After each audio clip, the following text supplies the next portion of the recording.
Welcome to another Ocean Ideas Talk, brought to you by ocean lovers.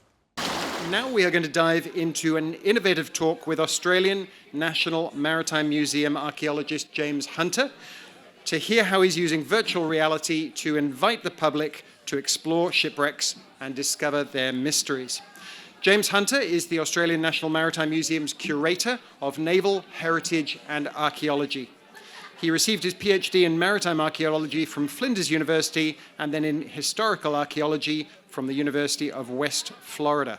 Over to you, James.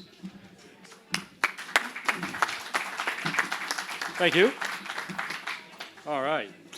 Now you're going to notice I'm going to do some funny hand signals. It's just because I'm pointing to Sharon going, next slide. All right, let's do this. Let's go ahead and jump into the first one. Thanks, everybody. So this all kind of started because I have some very dear friends of mine who have told me on many occasions, man, shipwrecks are so cool. I love what you do. I am absolutely terrified of the water.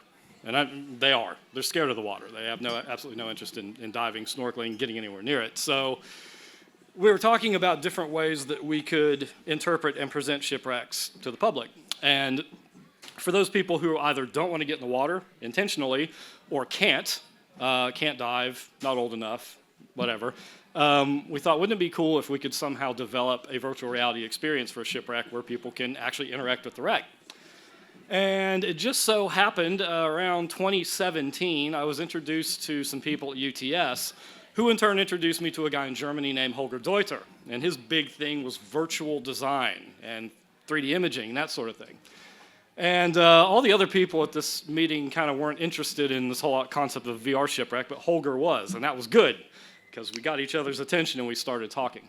But he needed data basically and imagery and all this other stuff, and I needed somebody who could actually make the VR experience. So we collaborated that way. My team and I supplied him with the stuff they needed, and he and his students took all of that and generated a VR. So the first site we decided to look at was here in Sydney Harbor, and it's a vessel called the PS Herald. It was built in the 1850s, shipped out here in pieces, actually assembled over at Piermont, and spent most of its life as a ferry. Transported stuff, people, goods, that sort of thing. And in 1884, in April, it was off North Head, and its boiler ruptured. And it blew a hole in the bottom of the boat, down it went. So over here on the left, so this is us doing what's called 3D photogrammetry. That's basically taking hundreds, if not thousands, of digital images of an object from every perspective, and then you take that imagery, you plug it into a software program that will generate a 3D model. So that's what we're doing here.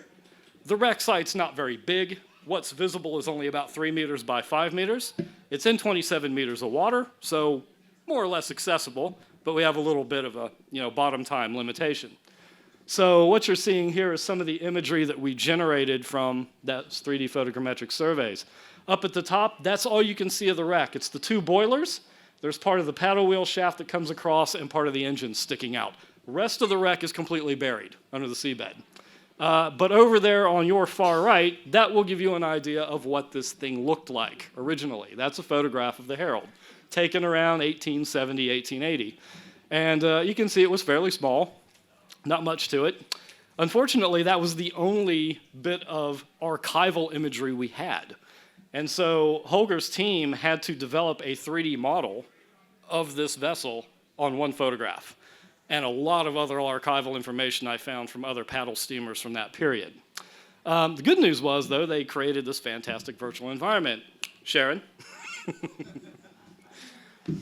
And so I'm sad to say I can't let you all do this VR. It'd be awesome if I could do that. I think you'd be much more impressed. But what I can do is run you through some still images of it. So this is where you start. You're on the surface. You're at a buoy moored over the wreck. There's North Head in the background. Next slide. As you descend down the downline, there is audio, and yes, it is me, sorry. And as you descend, you have the history of that vessel that is told to you. Various objects associated with people associated with the vessel come up. Next slide. And as you get on the bottom, you can start to swim around and navigate the wreck site. One thing I really liked about this is that they recreated the actual environment. It's murky. It's pretty much how it looks on the seabed, and they were very faithful to that, with one exception I'll get to in a minute. Next slide. And the really cool thing, because if you're looking at this and you're not some boat nerd who's been studying this stuff for 25 years, you're not necessarily going to know what you're looking at. And what Holger and his students did was develop this idea of having a wireframe of the actual vessel. And as you highlight features on the wreck, they pop up on the wireframe. So you can say, oh, that's the shaft for the paddle wheels. That's the boilers. That's the engine. And it tells you where you are in the wreck. And you can kind of navigate around the wreck site as well as around the wireframe model, which is quite cool. The only major issue I had with this was you will notice there are some clownfish swimming around. Now, I can tell you there are no clownfish on that wreck. I've never seen one. A lot of wobbegongs, lots of nanny guy, no clownfish. But they were kind of in a bind in terms of trying to create a fish environment. They improved on that on the next one. Okay, next slide. So, that VR turned out really well. We wanted to use it at the museum, but unfortunately, COVID-19 happened. And of course, you can imagine there were all sorts of issues. For starters, the museum closed for a while, almost a year. The other thing was trying to convince people to wear VR goggles that other people had worn. That's sort of the height of the pandemic, was not going to go over well. So that was a bit unfortunate. But it didn't deter us. And once things kind of got back into a normal rhythm again, Holger and I decided we would do a second one. And we would try to make it an improvement of the first. So the wreck that we nominated was the South Australian. Now this shipwreck is located off Victor Harbor in South Australia.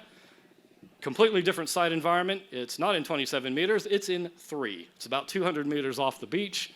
Very easily accessible to snorkelers as well.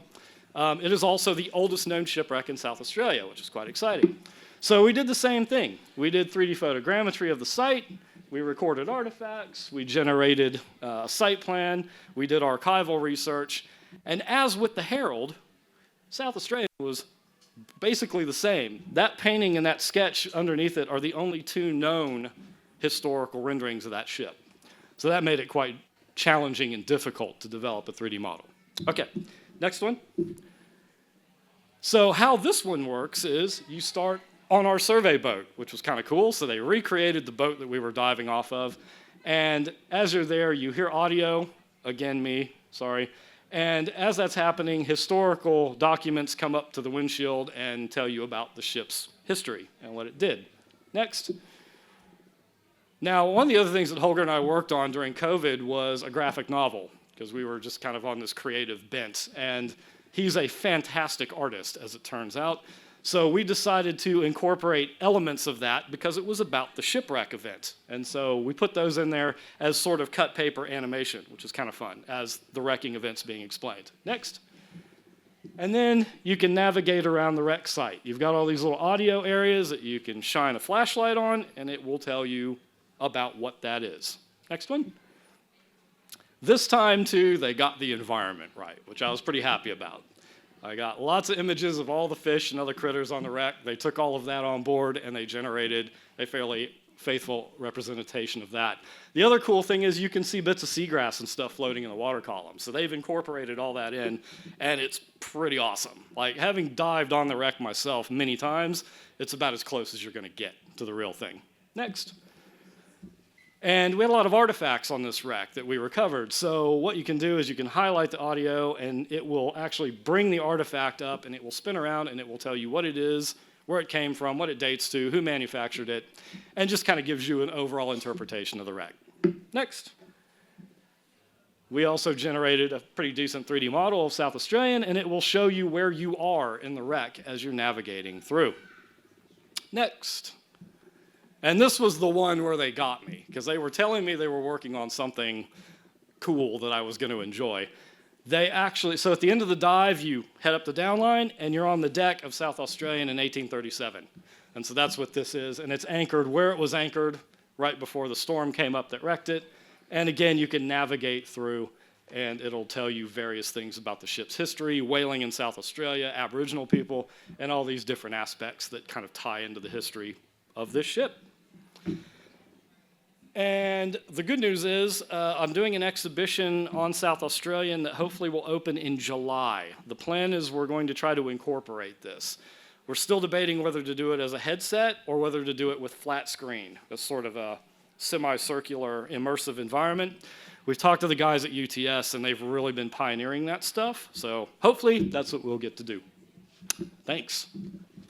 Thanks for tuning in. We hope you enjoyed this episode of Ocean Ideas. Please make sure to share it with your networks and help us in our mission to turn ripples of action into waves of change for our blue planet.